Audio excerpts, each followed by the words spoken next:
Welcome to Absolutely Marvel and DC, where I, Benny, Dan, and Dylan talk about your favorite CW shows, Disney Plus shows, trailers, movies, and the cat behind Dan right now that is hiding her head in the tree. That's Winry. Today we're going to be talking about Flash Season 7, Episode 5? 6? I don't know. It's an episode. So this episode in general was pretty much a Killer Frost-centric episode without being a Killer Frost-centric episode. And Oh, it's episode 7. Season 7, episode 7. No one was right. My initial impressions, the episode is okay. Nothing fantastic in it, you know? Mm-hmm. What did you guys think about it overall? I liked Supergirl better this week, which is something I thought I'd never say. This wasn't a bad episode. I didn't dislike this episode. It's just I don't know. I think they made some weird decisions. Like they put a Monster of the Week in here with no setup. Chillblaine? That's just It's not something this show does anymore, really. It doesn't do that very much anymore. I also like that Frost went to this bar that apparently knows everyone. Like they said, it was one of those, they're like, oh, we got to find this new meta. And who could it possibly be? I don't know. The bartender you just introduced who apparently knows everyone. Right. Yeah, because I expected it to be because she did work at that bar. I expected it to be a character that, we saw at the bar at some point or something. There was just some hot guy who showed up and made Frost horny. It's like, okay, what's going on here? Let's just say she melted Frost with how hot he was. Yeah, that was an interesting choice to be to actually do a scene where she's just staring at his abs. No, I thought this episode was all right, but it was weirdly portioned. Because you could tell they really wanted to hammer home that Barry does not really trust the Speed Force all that much, that he doesn't really want her there in the room or anything like that. She's a lost puppy. That's what she's acting like, a lost puppy that Barry's like, all right, I get it, you're here. Can you go away for a little while? And she's like, do you have treats in your hands? I want to see the treats. Also, I look like your mom. Yeah. So that's not weird. That's an anime thing in general, I can tell you right now. No, I felt like that just needed a little more, I don't know, either a little more screen time or a little less screen time, because it was just constant okay, so when she's nearby, he just can't control himself, and we're just going to do Killer Frost stuff and then have 2 minutes of Flash not being able to control himself because the Speed Force is there, and then back to Killer Frost and stuff like that.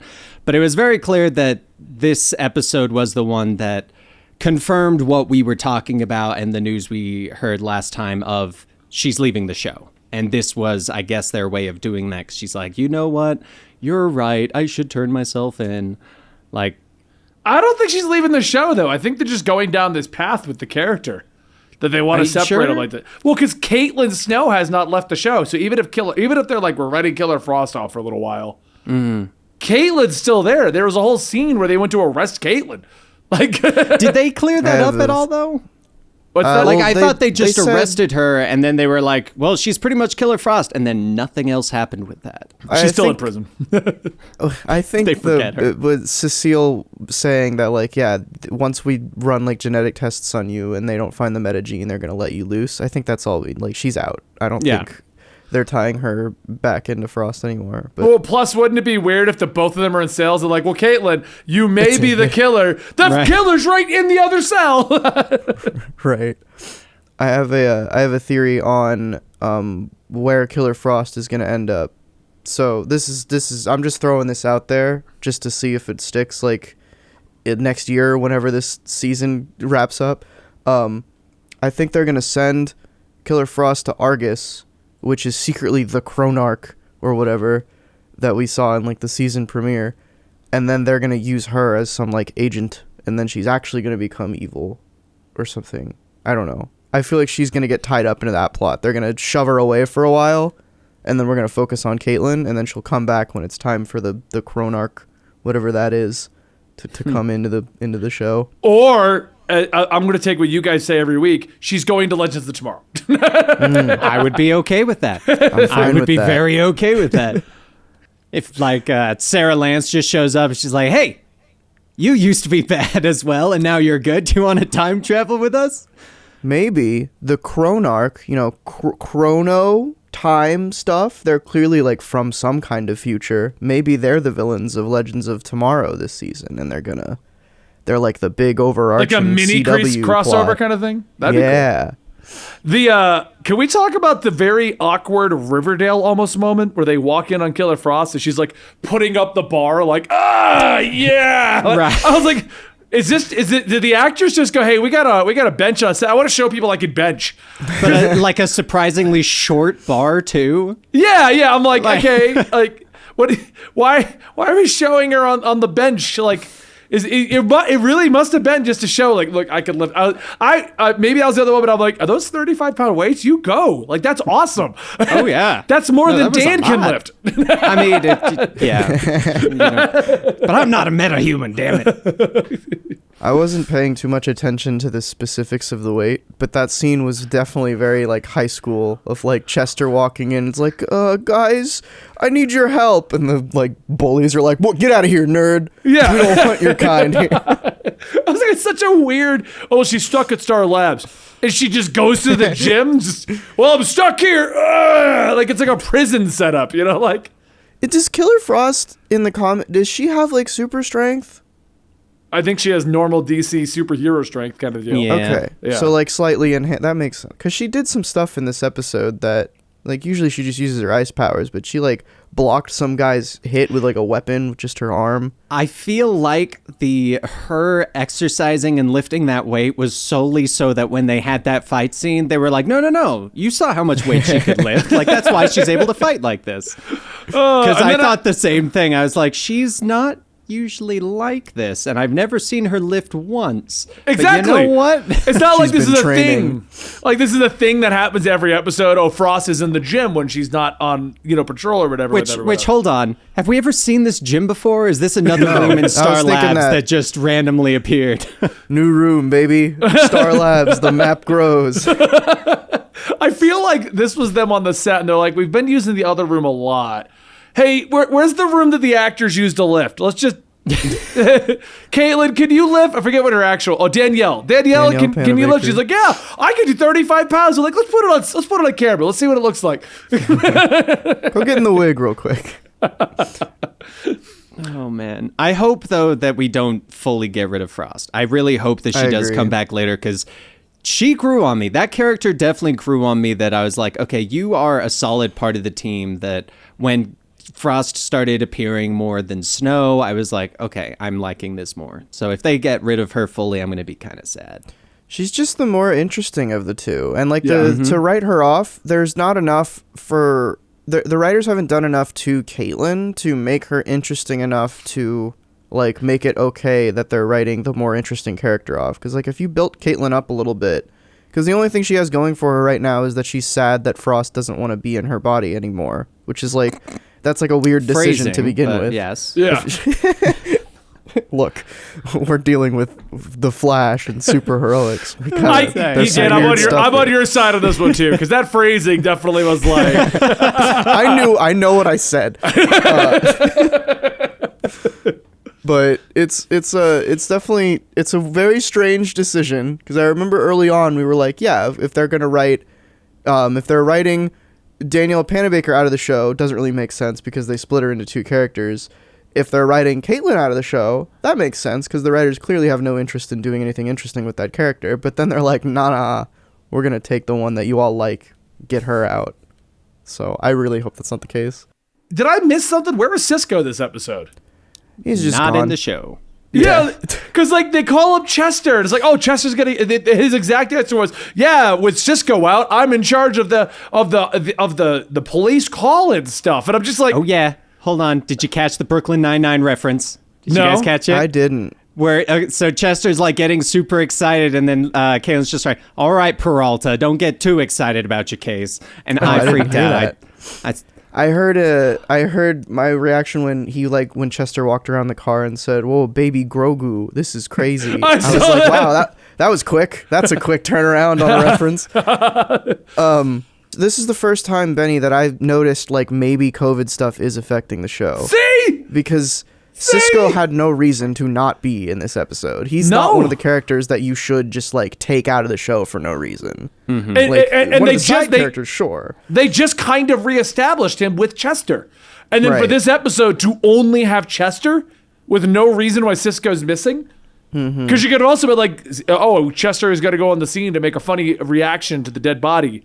You know what I mean? Like, oh, but like Sisko brought him. Easy. Like, I could kind of see the writing when when Chilblain names himself and Barry's wow, I'm glad Sisko wasn't around to hear that line. I was like, oh, I see the script. I see the version of the script where Sisko was in this encounter and they had to rip him out because he couldn't film for whatever reason this week. Yeah. So that's what I'm saying. I think they're still dealing with it because they're also in Canada, which I know is a lot stricter than the U.S. Mm-hmm. So I have friends out there and they're pretty strict about a lot of their rules. So which good. What do you mean? Don't you love the Texas reaction to the? You know, that's a podcast in itself. Yeah, let's not go. Get vaccinated, please and thank you. Spay and neuter your pets. All right, thanks. PSAs with absolutely Marvel and DC.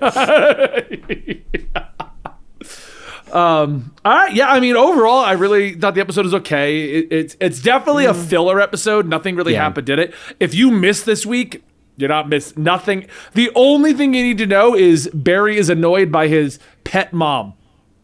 Oh God. Also on Pornhub. No. Oh God. Yeah, I think this episode was filler is a good way to describe it. I think they're just kind of balancing a lot of plots right now, and they're handling it well as far as I'm concerned. I think there is a lot of setup going on. I hope this isn't the end to, Killer Frost's storyline. I hope it builds into something more interesting than just she's in prison now, because that would be boring. Okay, I have one last thing to comment on. Just kind of like go to the weird decisions they made this episode. Since when does Barry ever remove the hood when he's talking? Yeah, to the what? It's the first time he did that, because at the beginning of the season they showed that he like it was like a thing now that he could do, but he hasn't taken it off like that since. It looked very strange. Right, and then what I found weird is he's got a skin tight cowl, takes it off. Grant Gustin's hair is marvelous. Oh yeah, of course, of course. Well, actually, what you didn't see was he used the Speed Force to make sure his hair looked good in that split second. Obviously. It reminded me of Spider-Man movies where it's like for a character who never wants to reveal his identity, he never has the mask on because they're always trying to show the actor. Like that's what it reminded me of. I love because if you ever put on like a Spider-Man mask as like if it was just like the one that it shows him like holding in the movies, it would look horrible. Like it doesn't look like that he's wearing a helmet. They have to wear like headgear under the mask to make it look like it's an actual head. Otherwise, it just conforms to your face. Right. And it looks horrifying. Looks like you're wearing a sock on your head. Yeah, exactly. Yeah. It looks like you're one of those rip-off guys that are like, all right, I found this at the dollar store. Let's go rob a bank. Oh, man, Spider. So, yeah, but overall, I thought the episode was okay. Very much middle of the road, very much filler. I have more to say about Supergirl this week than I did about this one. You're right about that, Dylan. Same. I will say, I hope that we don't get too many filler episodes this season, considering the first 3 episodes belonged in last season. Because I was actually really surprised with how slow this episode felt, because I was like, I was under more of the impression that they were going to be all action packed because they had to essentially crunch a full season into 3 episodes less. So I'm hoping we don't get any other ones that are like super slow like this, because there were definitely times where I was like, can we do something like Flash related, like actual, like do we know for sure if the season is just like 21, 22 episodes? That's what I was about to ask. How long because like if they go the normal length for these seasons, they're going to go into like June, July. Right. Mm-hmm. And we're going on, I'm pretty sure we're going on hiatus. This is the last episode for a while. Oh, is it? Is it? I believe so. It's not on at least on my calendar. There's not an episode airing next week. You're actually not wrong because it's not listed right now. There's no listed. So I don't But know. Danielle Panabaker going directed the 14th episode of the season, so I'm assuming it's I a saw full that. season. Yeah. Yeah, she's directed a few episodes now, I think, which is cool. Yeah. But I don't know, because It'll feel be like Tuesday, May 4th. Will be Okay. when episode 8 comes out. So we have Couple 3 weeks weeks break then. off. Okay. Yeah. The weird thing is, like, I don't know how, like, studio episode ordering works. Like, when a season is renewed, did COVID, like, mess things up to where the studio was cool with just having 3 extra episodes in this season, or were they just like, hey, it's fine, you can leave the 3 episodes off the table and just do a normal season length? I don't know if we know that information, but I wouldn't be surprised if this season was like 24, 25 episodes. Right. Just to have, like, to finish season 5 or season 6 and then give season 7 its whole due, which doesn't need to be that long. Okay, got it. 18 episodes in the whole season, Okay. That's fine with me. which includes the 3. Which includes the 3. Yeah. So we have 15 Okay. episodes. Took a little bit to find it. Meaning we're getting a new episodes in the series all the way into July 2021 with how it works. So Cool. I was right. It's going into July. Yeah. Yeah, I'm fine with that. I much prefer shorter seasons for these shows, especially Me for too. like 40-minute long episodes or hour long. Like Falcon and Winter Soldier is 6 episodes long, and they're Yeah. each around Oh. 40 to an hour. I've argued since like season 2 of Arrow and season 1 of Flash that they just need to cut these down to like 13 episodes. I think almost all the CW shows would have been 10 times better if they were just 15 episode seasons.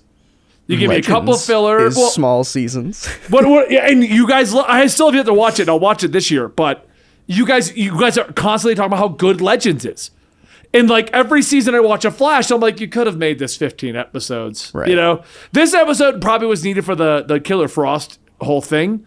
Well, But that actually does relate to the next episode. Apparently, the next episode is the trial of Killer Frost. that's what I'm saying. So Like they it's made gonna be they made the whole interesting. Killer Frost thing a plot, so I'm okay with that. Yeah. But I Looking just at don't like it trial when it's like, scene. here's a random. Well, yeah, I mean, technically last week was kind of a filler episode. The Still Forest guy, like the whole episode is just them in the 90s. Yeah. They're clearly setting up like a villain with Yeah. that episode. You could argue that they could have done it in a different, shorter way, but that was fine. That was a good episode. So Yeah. That'll come back when we get to the crossover episode and Legends of Tomorrow show up and they're like, Flash, what the hell? Why did you send one of your Force guys to the future?